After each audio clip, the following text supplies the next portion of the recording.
진나라의 재상이었던 여부리가 인재를 뽑을 때 기준으로 삼았다고 하는 6가지 기준이 있습니다. 인재 발탁의 6험론이라는 내용입니다. 첫 번째가 낙입니다. 사람을 즐겁게 해주고서 그가 즐거움에 얼마나 빠져드는가를 살펴봅니다. 두 번째는 희입니다. 사람을 기쁘게 하고서 그가 기쁨을 얼마나 자제하는가. 세 번째가 고입니다. 사람을 괴롭게 하고서 그가 그 괴로움을 얼마나 참는지. 네 번째가 공입니다. 사람을 두렵게 하고서 그가 얼마나 두려움을 나타내는지 살펴봅니다. 다섯 번째가 비입니다. 사람을 슬프게 하고서 그가 얼마나 슬픔을 사귀는지 살핍니다. 여섯 번째가 노입니다. 사람을 화나게 해놓고서 그가 얼마나 자기의 감정을 잘 다스리는지 살펴보는 겁니다. 한마디로 말하면 자극을 줬을 때 쉽사리 흔들리는 사람은 가벼운 사람이라는 이야기입니다. 그런 사람들은 인재가 되지 못한다는 이야기죠. 쉽사리 감정을 드러내지를 않고 자제할 줄 아는 사람이 맡은 일에 책임을 지는 좋은 인재라고 하는 그런 이야기입니다. 이는 됨됨이가 물끓듯 하지 않고 묵중해야 쓰임새가 있는 사람이라고 하는 이야기입니다. 물론 요즘엔 많이 발달돼가지고 사람을 기업에서 뽑을 때 다양한 방법으로 업그레이드가 되어 있습니다만은 어쨌든 이런 것들은 세상 사람들이 인재를 뽑을 때의 기준입니다. 세상의 시각으로, 세상의 방법으로 세상에 필요한 인재를 뽑을 때 쓰는 세상적인 기준입니다. 오늘 우리가 읽은 본문에서도 선지자 사무엘이 이제 사울왕을 대신해서 이스라엘의 두 번째 왕이 될 새로운 왕을 뽑는 과정을 우리에게 소개를 해주고 있습니다. 이거를 통해서 우리 믿는 사람들은 세상 사람들이 뽑는 그런 기준이 아니라 새로운 시각을 가져야 됩니다. 오늘 우리에게 새로운 시각 3가지를 말해주고 있습니다. 이 여부리라고 하는 재상은 6가지를 이야기했는데 우리는 3가지만 알면 됩니다. 세상을 바라볼 때, 또 사람을 바라볼 때 이 3가지 새로운 시각을 가지고 바라볼 수 있어야 된다. 그것을 오늘 말씀 속에서 통칭 이야기하면 우리의 삶 속에서 성령의 지혜를 따르는 방법으로 봐야 된다는 이야기입니다. 그것의 첫 번째는 하나님의 시각을 소유해야 합니다. 하나님의 시각이라고 하는 것, 하나님의 관점을 가지고 바라볼 수 있어야 된다는 이야기입니다. 그러기 위해서는 우리의 평소에 하나님이 세상을 바라보는 시각으로 세상을 바라볼 줄 알아야 되고, 하나님이 인생을 바라보는 그 시각으로 인생을 바라볼 줄 알아야 되고, 하나님이 나를 바라보는 시각으로 나 자신의 인생을 바라보려고 우리가 노력을 한다면 우리는 성령의 지혜를 올바로 따를 수가 있습니다. 우리가 사무엘상을 보면 이스라엘 역사에 출애굽해서 가나안 땅에 정착하면서 사사시대가 펼쳐집니다. 사사시대는 신정 정치라고 해서 하나님께서 친히 다스리는 정치입니다. 그리고 사사들이 중간에서 역할을 했죠. 전쟁이 나면 나가서 영웅으로 싸웠고 평상시에는 또 많은 사람들의 재판을 줬던 사람들이 바로 사사들입니다. 근데 수많은 외적의 침략을 받다 보니까 이스라엘 백성들이 이제 선지자 사무엘에게 와서 요구합니다. 우리도 이방 나라들처럼 왕을 주십시오. 왕이 필요합니다. 그래야 우리가 정예 군사와 함께 무기를 가지고 이방 나라가 쳐들어올 때 우리도 당당히 맞서서 싸워 이길 수 있지 않습니까? 하면서 왕을 요구하자 하나님께서는 사울 왕을 선택을 해서 이스라엘을 다스리는 초대 왕으로 만들어 주셨습니다. 근데 사무엘상 13장쯤 오면은 이 사울 왕이 점점 교만해지기 시작을 합니다. 하나님의 계명을 거역합니다. 자기 마음대로 하나님의 제사를 침범해서 하나님의 진노를 삽니다. 또 아말렉과의 전투를 하러 나갈 때 하나님께서는 사무엘을 통해서 사울왕에게 이렇게 말해라. 전쟁에서 승리하면은 모든 것을 다 전멸시켜라. 근데 전쟁에서 이기고 나니까 탐욕이 생긴 겁니다. 아니, 이 빼앗은 모든 것을 내가 버리고 다 진멸하라니 이게 말이 되는 소리야? 하면서 빼앗은 모든 전리품들을 다 가져오게 됩니다. 하나님은 철저하게 진멸하라고 명령을 했는데 전리품들을 다 가지고 오고 별로 현찮은 것들만 버린 겁니다. 하나님의 말씀에 불순종을 합니다. 자, 우리가 인간적인 관점으로 본다고 하면 사울왕이 아말렉과의 전투에서 승리를 해가지고 전쟁에서 빼앗은 전리품을 가져오는 게 뭐가 죄가 되겠습니까? 많이 가져오는 게 이익이 되고 또 그 가져온 것을 가지고 함께 나가서 전쟁에 싸웠던 군사들에게 전리품을 나눠준다고 하면 얼마나 도움이 되겠습니까? 근데 그것을 왜 죄라고 이야기하고 하나님의 말씀에 불순종이라고 이야기를 할까? 인간적인 시각으로 접근하면 사울왕의 이 전리품을 챙긴 것은 큰 문제가 되지 않을 수도 있습니다. 그러나 우리가 알아야 될 것은 구약시대 때 이스라엘 백성들이 이방 나라와 싸운 그 전쟁은 단순한 전쟁이 아니라 바로 하나님의 나라와 이것을 대적하는 사탄의 나라와의 전쟁의 상징입니다. 그런 의미에서 이스라엘의 영적인 순수성을 지키기 위해서 전쟁에서 이기면 모든 것을 다 진멸하라, 그렇게 말을 한 것입니다. 이스라엘의 영적인 순결을 지키기 위해서 모든 악한 요소들에 대한 철저한 진멸을 하나님은 요구하신 것입니다. 근데 사울왕은 비록 자신이 최고의 권력자인 왕으로 세워졌고 또 아말렉과의 전투에서 정말 큰 리더십을 발휘했지만 자신을 왕으로 세워주고 그리고 그 전쟁의 배후에서 역사하시는 하나님의 뜻을 올바로 읽어내는 데는 실패했습니다.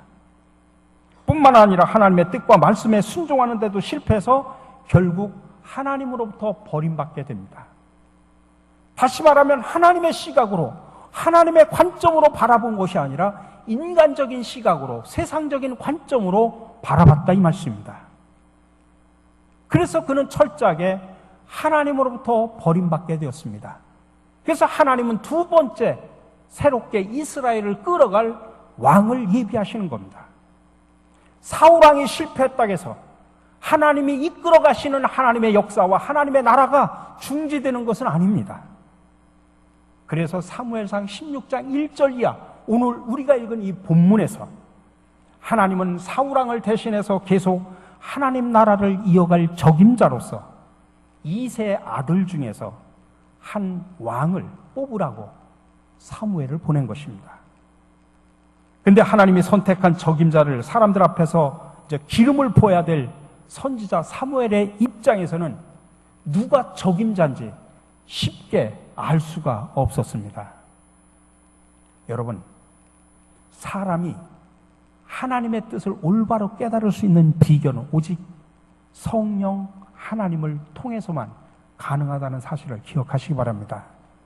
신약시대로 가면 성령 하나님이 우리 믿는 모두의 마음의 중심에 개별적으로 임재하시고 내주하시고 동행하시지만 그 이전에 구약시대 때는 하나님의 나라를 섬기는 그런 직분과 관련해서 짧게 또는 잠정적으로 또는 간헐적으로 성령께서 임재하시고 내주하고 역사하셨습니다. 그래서 성령 하나님이 잠깐 강림해서 내주하실 때는 하나님의 뜻을 잘 분별하고 이해하고 하나님의 시각을 가지고 바라볼 수 있고 또 하나님의 지혜를 깨달아 순종할 수 있지만 성령 하나님이 떠나면 하나님의 뜻을 이해하기가 참으로 어려웠습니다. 또 하나님의 시각으로 주변 상황을 바라보기가 참으로 어려웠습니다. 오늘 사무엘도 지금 당장 하나님은 누구를 사울 왕을 대신해서 적임자로 선택했는지 잘 알 수가 없었습니다.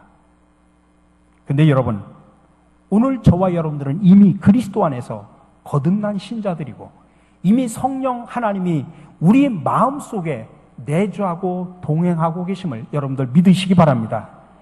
이런 상황에서 오늘날 거룩하시고 자비가 풍성하신 하나님을 믿는 신자로 살아갈 때 성령의 지혜를 따를 수 있는 가장 중요한 방법은 우리 안에 역사하시는 성령 하나님의 내주하심을 믿을 뿐만 아니라 한 걸음 더 나가서 하나님의 시각으로 이 세상을 바라보고 인생을 바라보고 또 상호 인간 관계를 바라보려고 노력을 해야 됩니다. 또한 우리 마음속에 내주하고 계시는 성령 하나님은 매 순간순간 하나님의 말씀을 통해서 듣게 하시고 깨닫게 하심으로 그 하나님의 말씀을 통해서 우리에게 말씀해 주십니다.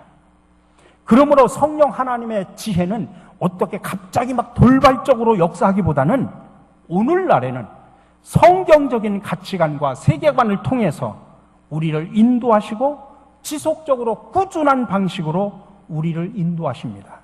그렇기 때문에 우리는 말씀에 집중을 하셔야 됩니다. 특별히 올해 시작을 하면서 우리 교회가 성서 통독반을 시작을 했습니다. 많은 교인들이 그 무엇보다도 성경으로 돌아가자. 그래서 말씀을 읽고 우리가 함께 공부하는 시간을 가졌습니다. 이제 다음 주면은 구약을 마무리합니다. 그리고 이제 여름에 좀 쉬었다가 9월부터는 신약에 들어갈 때 또 많은 사람들을 다시 뽑아서 신약부터 또 시작을 하려고 합니다. 그리고 내년에 또 봄에 구약을 하면 됩니다. 많은 사람들이 출발을 했지만 또 동시에 많은 사람들이 떨어져 나간 경우도 있습니다. 그러나 말씀으로 돌아가야 됩니다. 왜? 그 말씀 속에서 나에게 말씀하시고 우리에게 말씀하시는 하나님의 세미한 음성을 깨달아야 성령의 지혜를 따르는 삶을 살 수 있기 때문입니다. 말씀을 무시하고 여러분 살다 보면 내 멋대로, 내 시각으로, 내 가치관으로 세상을 바라보고 평가하고 판단할 수밖에 없다는 사실을 기억하시기 바랍니다. 두 번째로는 외모를 보지 말라는 이야기입니다. 외모를 보지 말고 마음 중심을 보라는 이야기입니다. 대부분 많은 사람들이 하나님 나라의 백성임에도 불구하고 성령 하나님의 지혜를 따르는데 실패하는 가장 큰 결정적인 원인은 뭐냐면 그것은 눈에 보이는 현상에 집착하기 때문입니다. 지금 선지자 사무엘의 입장에서는 하나님이 사울왕을 버린 것은 이해가 됩니다. 근데 그 다음에 이세 아들 중에서 누구를 사울왕을 대신할 이스라엘의 왕으로 선택해 두고 계신지 그거는 알 수가 없었습니다. 그래서 궁금한 마음과 기대감을 가지고 이세와 그의 아들들을 제사에 초청해서 함께 제사를 드린 다음 함께 식사를 나눌 생각이었습니다. 그런 궁금한 마음을 가지고 이세 아들들을 만나게 되는데 제사에 초대를 받은 이세가 드디어 자기 아들들을 차례로 장남부터 이제 소개를 하기 시작을 합니다. 근데 제일 먼저 엘리압이라고 하는 장남을 사무엘한테 데리고 와서 예를 갖추고 인사를 하면서 소개를 합니다. 근데 사무엘이 장남 엘리압을 딱 보는 순간 요즘 말로 하면 뿅 가버린 겁니다.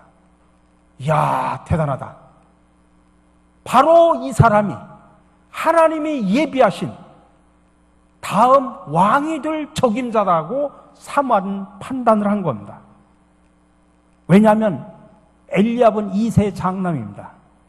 그리고 아말렉 전투에서도 정말 놀라울 정도로 참전을 해가지고 놀라울 정도로 역할을 다했습니다. 그리고 그의 눈빛만 봐도 카리스마가 넘칩니다. 리더십을 갖는 카리스마가 넘칩니다. 그래서 이 사람이 적임자다. 이 사람이 왕이 안 되면 그 누가 왕이 될까? 사무엘은 그렇게 판단을 합니다. 그러나 잘못된 판단이었습니다. 그래서 사무엘은 엘리압을 군왕의 제목감으로 인정을 해서 하나님의 기름을 부으려고 하는 그 순간 마음속에 성령의 음성이 들립니다. 7절 말씀입니다. 여호와께서 사무엘에게 이르시되 그의 용모와 키를 보지 말라. 내가 이미 그를 버렸노라. 내가 보는 것은 사람과 같지 아니하니 사람은 외모를 보거니와 나 여호와는 중심을 보시느니라 하시더라.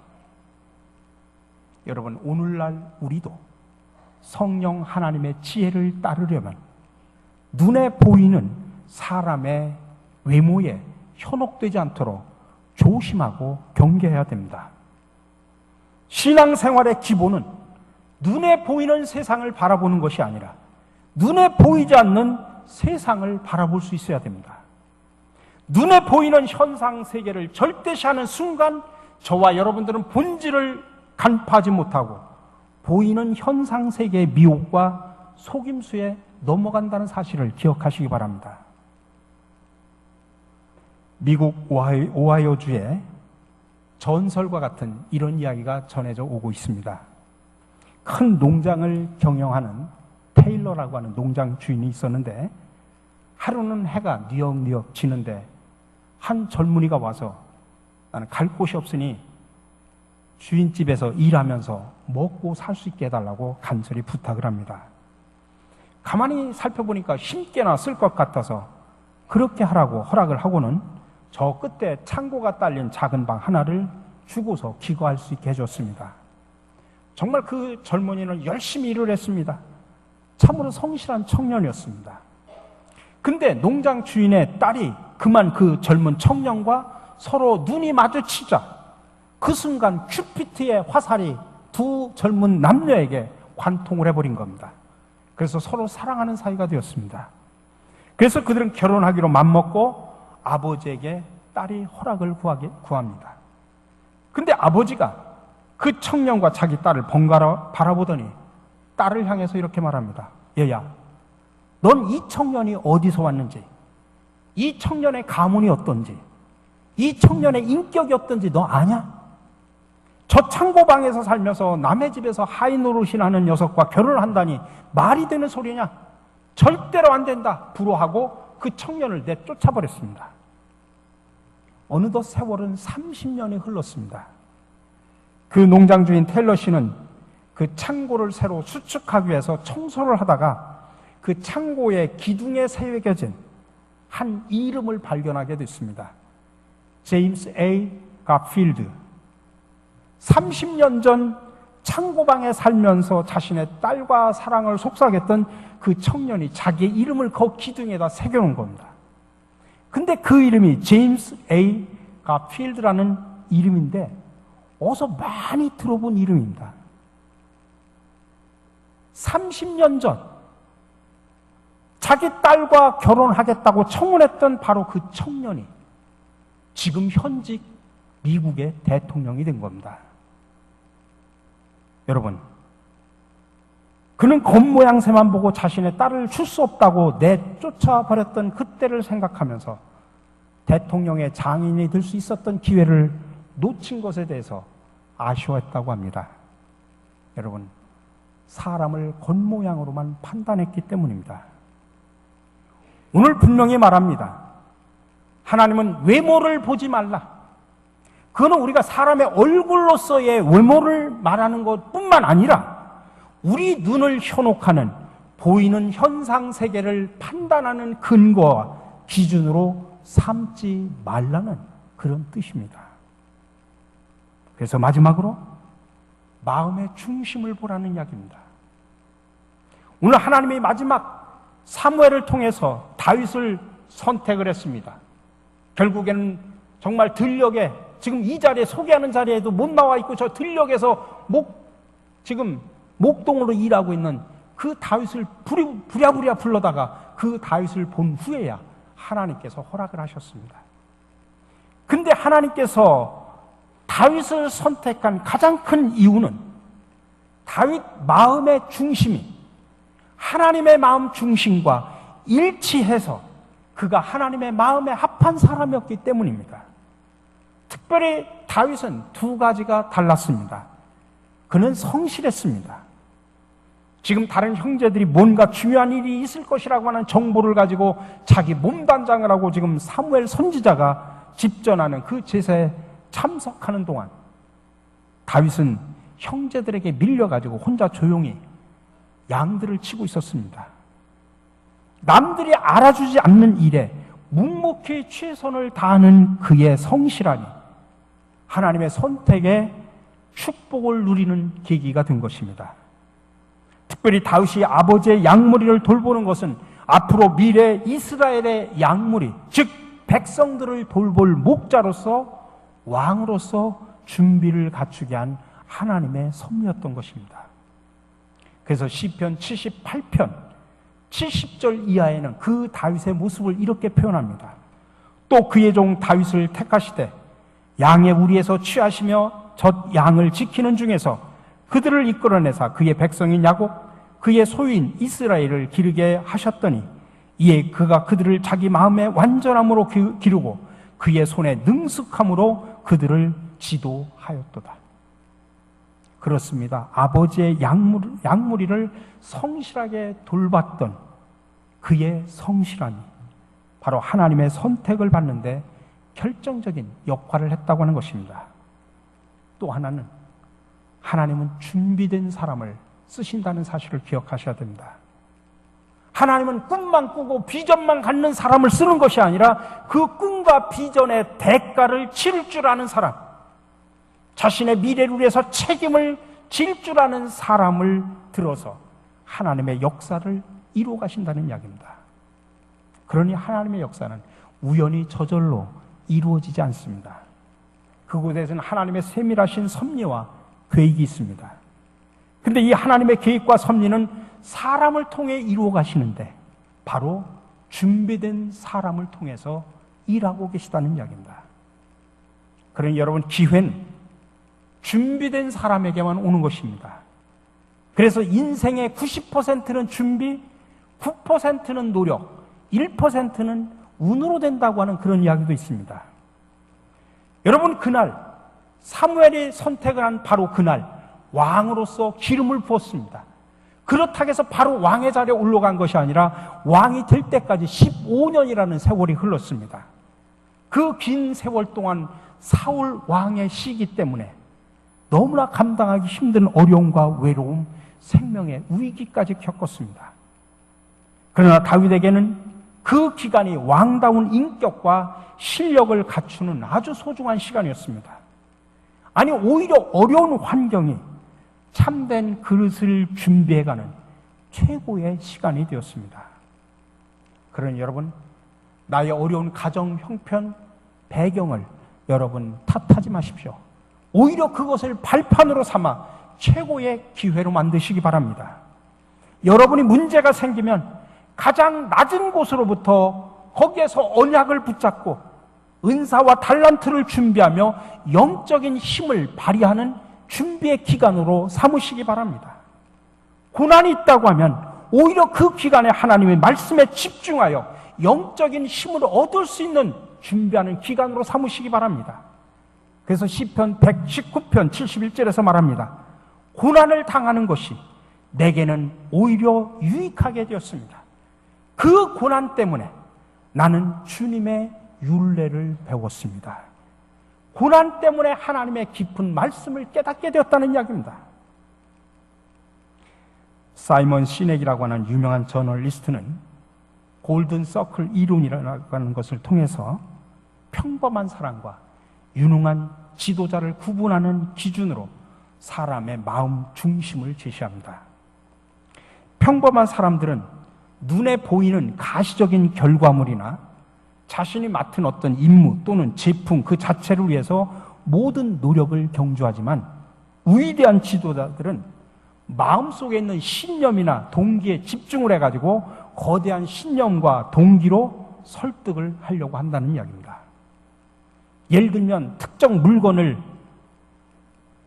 이렇게 구매하도록 제품을 제작하고 판매할 때도 위대한 지도자들은 그 제품 자체에 주목하기보다는 그 제품을 바라보고 그 제품을 사려고 하는 사람들의 마음속에 들어있는 거대한 신념과 동기를 자극시키려고 노력을 한다, 그 말씀입니다.